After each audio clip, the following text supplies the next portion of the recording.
Ya, rekan-rekan Sedharma, pada pembukaan Sarasehan dan Temu Karya Nasional 2019 kemarin, saya mengungkapkan bahwa Eric Weiner yang menuliskan buku tentang Geography of the Genius, cerita banyak tentang Leonardo da Vinci, bagaimana dia menggambar Mona Lisa, kemudian menggambarkan anatomi tubuh, bahkan juga menginisiasi pertama kali pesawat terbang yang dia terinspirasi dari Firefly atau capung gitu ya. Sebenarnya itu hanya untuk pengantar, tidak juga menyebutkan bahwa Eric Weiner itu kemudian mengerti tentang mindfulness dan sebagainya, atau Leonardo da Vinci mengerti tentang mindfulness. Bukan itu. Namun banyak dari rekan-rekan Budi Sedharma yang barangkali dari cerita bagaimana seorang Leonardo da Vinci membuat satu gambar Mona Lisa menghabiskan waktu bertahun-tahun karena mengamati air di belakang lukisan Mona Lisa tersebut, bagaimana dia menggambarkan mata Mona Lisa itu sehingga dari sudut pandang yang berbeda bisa terlihat berbeda, atau yang sekarang disebut virtual reality itu semuanya itu sebenarnya kalau kita ingat apa yang kita pelajari di Buddhism sebagai mindfulness, meditatif, kontemplatif, sebenarnya apa yang dilakukan itu sebenarnya adalah itu. Ketika kita diajak retreat mindfulness, kadang-kadang banyak anak-anak muda yang berpikir bahwa ngapain sih ngeliatin pohon, ngeliatin daun, ngeliatin bunga, kok kayaknya lo orang bego amat sih mau ngabisin waktu hanya untuk ngeliatin itu. Sebenarnya apa yang dilakukan oleh Leonardo da Vinci sampai, ya kalau boleh dikatakan adalah dia sangat jenius ya. Jenius bukan artinya IQ-nya saja yang jenius, tapi dia punya multiple intelligence yang luar biasa.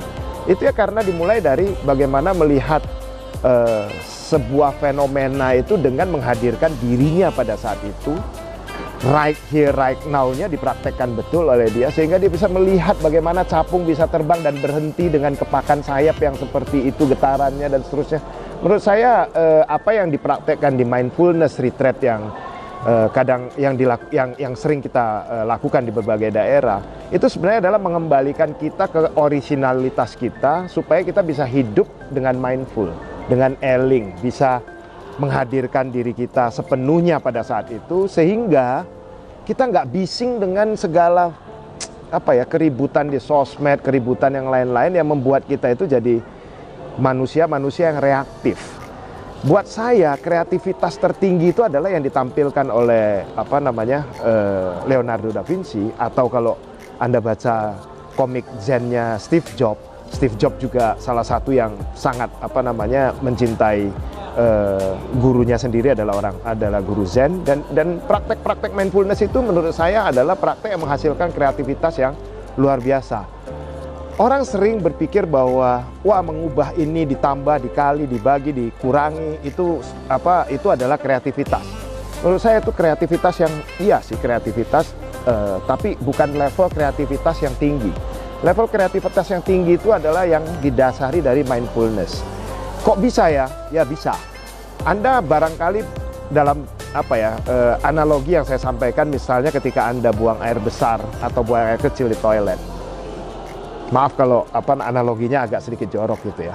Tapi kadang-kadang Anda punya masalah ketika Anda jongkok tidak mikirin hal yang lain, muncul jawaban-jawaban itu. Kenapa bisa begitu? Karena ketika saat itu Anda tidak bising dengan hal-hal lain.